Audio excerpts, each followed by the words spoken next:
welcome back to the Knowing Revolution. Today is the first of the Intuition Skill Set series where I'm going to talk to you about the felt sense.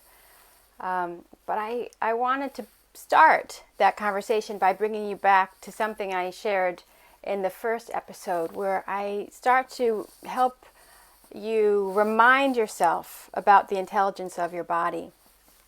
So you can, if you want, you can close your eyes. I'll take you on a kind of journey back in time in your own life, and take you back to that time just after conception, when you are nothing but a single, undifferentiated, fertilized cell, one single cell, and that from that single cell, you developed into 40 trillion specialized cells. 40 trillion. I don't know if it's possible for us to truly conceive of that number. There's, over 7 billion people on the planet. That's a tiny number compared to 40 trillion cells in your body. 40 trillion specialized cells. And not just, of course, the cells that make your bones and your muscles, your skin, your hair, the color of your eyes, but even the chemicals in your body. You produce neurotransmitters, you produce hormones, you have blood and white blood cells and tears, just like no end. Enzymes that help you digest your food, just no end to the incredible complexity and the intelligence that created the unfolding of who you are. So you're not just a single organism, but an entire ecosystem that is host to several million, maybe trillion, I don't actually know the number in this case, maybe trillions of microorganisms that are in your gut that help you with your digestion, that affect your well-being, whether you're feeling happy or sad. Your body interacts perfectly with the environment. It takes in things that it needs, like water and nutrients. It eliminates waste. It responds perfectly to changes in climate, maintaining this homeostasis. And we smile, we cry, we dance, we laugh. So before you even learn to speak, you have accomplished unbelievable things. And so when I consider that is the foundation of who we are, just in this one lifetime of being you, of being me, it makes me wonder, well, why is it so rare that we consider this intelligence, or even that we feel connected to the intelligence that is a part of our body, that developed who we are, that maintains who we are? And I have a theory. Like all the people with YouTube channels, they also have theories. I have a theory. My theory, my idea, is that it's because of our loudmouth brain. And our loudmouth brain in combination with the way we have learned to know the world. So here's what I mean. The most dominant experience that I have of my brain is its talking. It's those words. And being a language-oriented person, I hear those words, and those seem to sort of take center stage in the daily operation of my life. Generally, my day is spending much more time focused on those words than in any kind of awareness of the intelligence of my body. I have this image that it's like being in a meeting room filled with the most brilliant and accomplished people that you could imagine. These are architects and the builders. These are artists and dancers and poets and scholars and athletes, people of every possible background that you can imagine. The most brilliant beings. They're in the room, they're there for you, but there's this one loudmouth person who won't stop talking and takes up all the space. And if they could only be quiet, you might have a chance to hear from some of the other brilliant beings in the room. And of course, in that image, your talkative brain is that loudmouth guy. And those other brilliant beings are all of the rest, that beautiful, interconnected, complex ecosystem of a being that you are. So when my loudmouth brain is taking up all the space, I cannot hear the intelligence of my heart, because my heart doesn't speak to me in the same kind of language. It uses a different language. My gut doesn't speak to me in the same kind of brain chatter that the brain does. My womb, my big toe. Even if you consider not even like, some more out there, more poetic expressions like the language of the heart. Even if we just consider what it means to bang your thumb with a hammer. There's a language, the language of pain, but it's communicating to us. It's not just, we might say ow, or we might swear, or we might be able to describe what happened. But before that happens, we have a whole felt experience. And so that's why today's topic is about the felt sense. So if we consider for a moment that we can just allow our brains to, it can continue to talk to us, but we will bring our attention to a different part of our being, which is really the rest of our body, our whole being. I sometimes call this in my own work body-centered inquiry. I've also referred to it as full-bodied inquiry. But the idea is the same, which is that when we allow ourselves to put our attention, to give our attention to it, we can experience our body through the felt sense, and we can start to learn what the language of the body is telling us. So the most well-known teacher in our contemporary times, the most well-known teacher of the felt sense is Eugene Gendlin. And he wrote a book a few decades ago called Focusing. I highly recommend the book Focusing and any of the books about focusing, because they provide excellent, really clear instructions about how to make contact with the felt sense. And there's a great story of how he and his students came to understand what the felt sense is. I'm actually not going to tell that story. I go ahead and look up Focusing and the felt sense. You'll find the story of how Eugene Gendlin came to understand the felt sense. But I'm going to tell you a different story, one that will help you make sense right away, because it's an experience that you have had, that I've had, and I think it's a nice, simple way of understanding the felt sense. So imagine that you've gone to the grocery store and you run into somebody that you know. And you come back home and you tell your roommate or your spouse, oh, I ran into, and then all of a sudden you can't remember their name. And what I love about this example is that you then can come up with names, perfectly reasonable names for a person to have. Was it Jane? Was it Mary? Was it Catherine? And you can say the names, and if you're like me, you will notice that when you get to the right name, oh, it was Amia. I ran into Amia at the store. When you get to the right name, you feel that you've hit the right name. You get a felt sense, a felt reaction to the yes, it was Amia.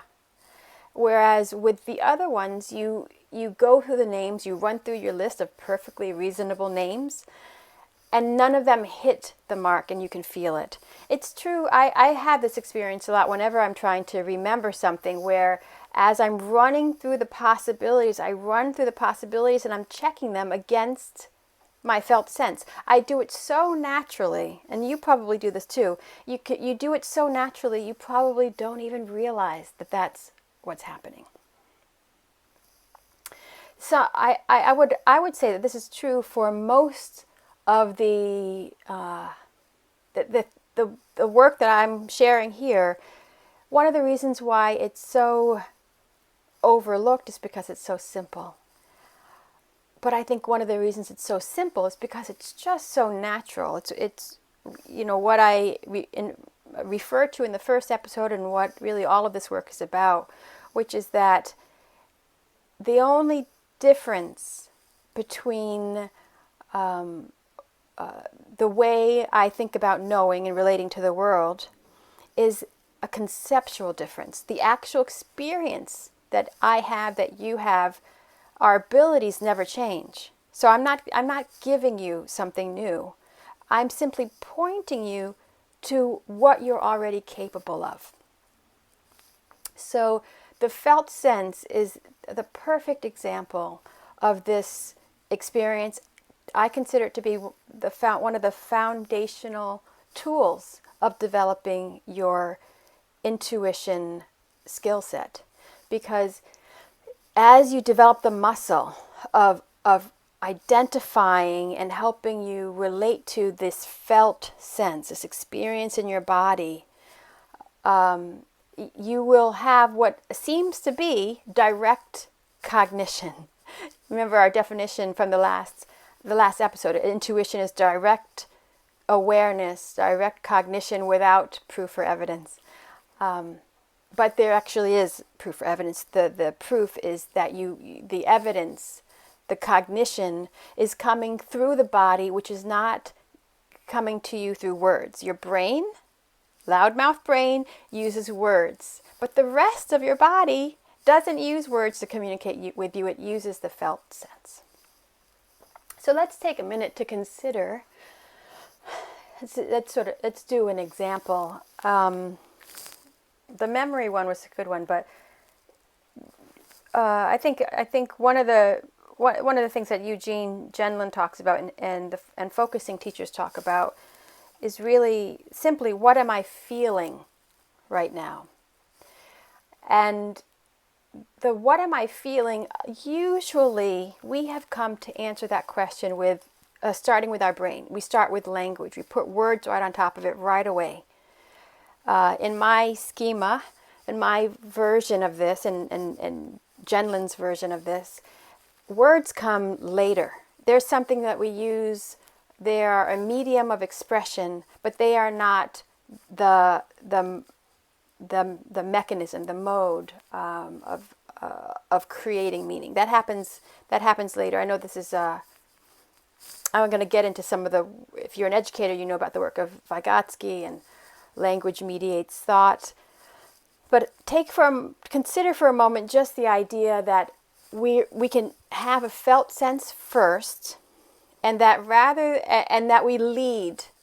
We can lead with the felt sense as opposed to having thoughts first and leading with the thoughts. We more often lead with our thoughts than with our felt sense. So take a minute just to check in with your body right now. What are you feeling? And when I settle in and notice, the pointer is you can actually start pointing to parts of your body.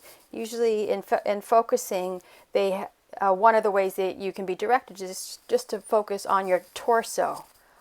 Maybe even like you can include your head, of course, but a lot of times the feelings can happen inside of our torso, or maybe including our neck. And so we might notice that we feel, right now, I seem to feel a little bit of energy, something sort of in my core.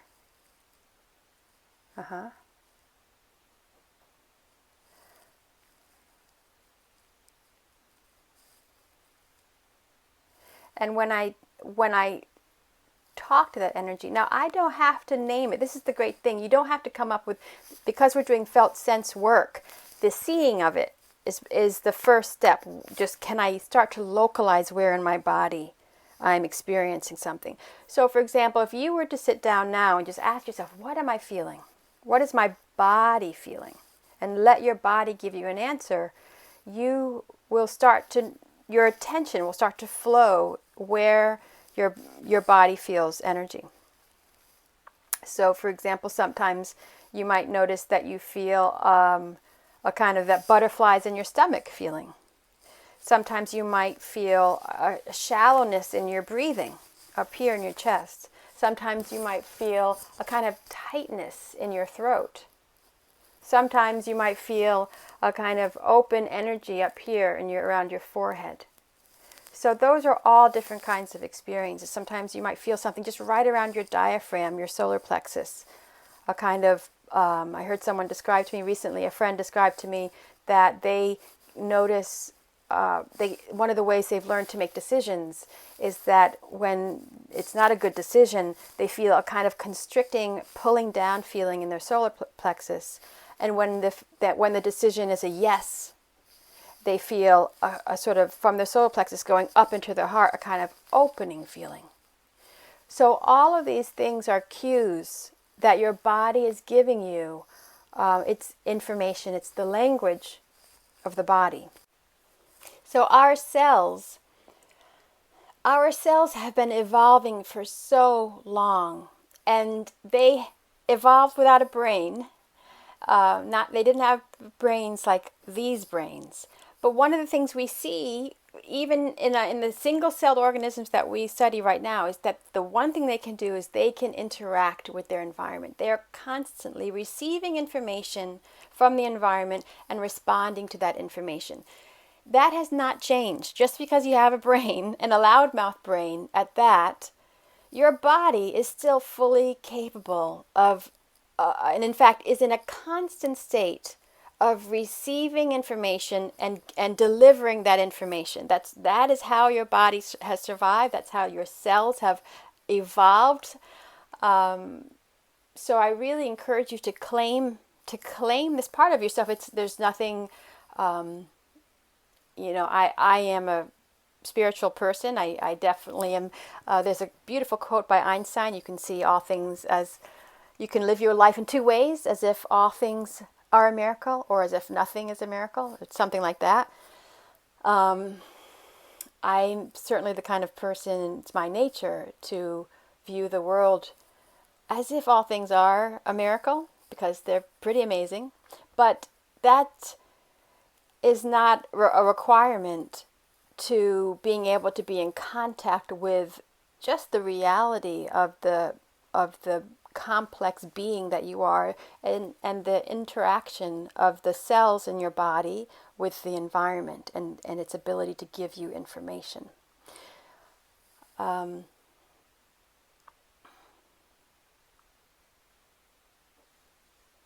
So this is going to be a short video. I think we're going to stop here because this is a great ending point.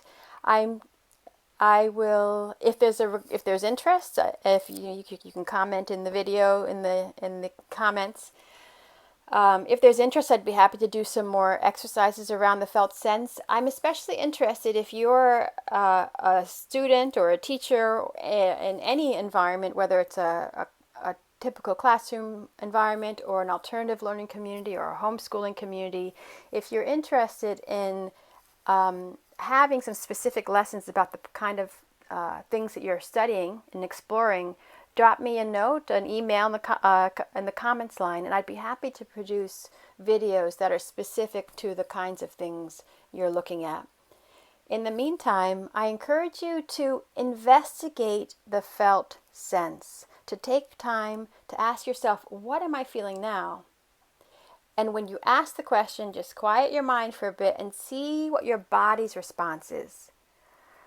The next step in using the Genlin process is to actually start to have conversations with the body. So, for example, as you feel that funny feeling in your belly, you can say, just like when you're remembering who you ran into in the grocery store, you can say, is this fear? Am I afraid of going to the meeting tomorrow, leading that meeting? You can ask your body in the same way. When you feel that feeling in your chest, the kind of tightness in your chest, what is this? Is this sadness? And see if that's a yes or a no. When you feel that tightness in your throat, what is this feeling? And start to offer yourself some ideas. So experiment with the felt sense. See if you can get to know how the rest of your body talks to you when you shift your attention from just your chattering brain. And I'll see you on the next episode.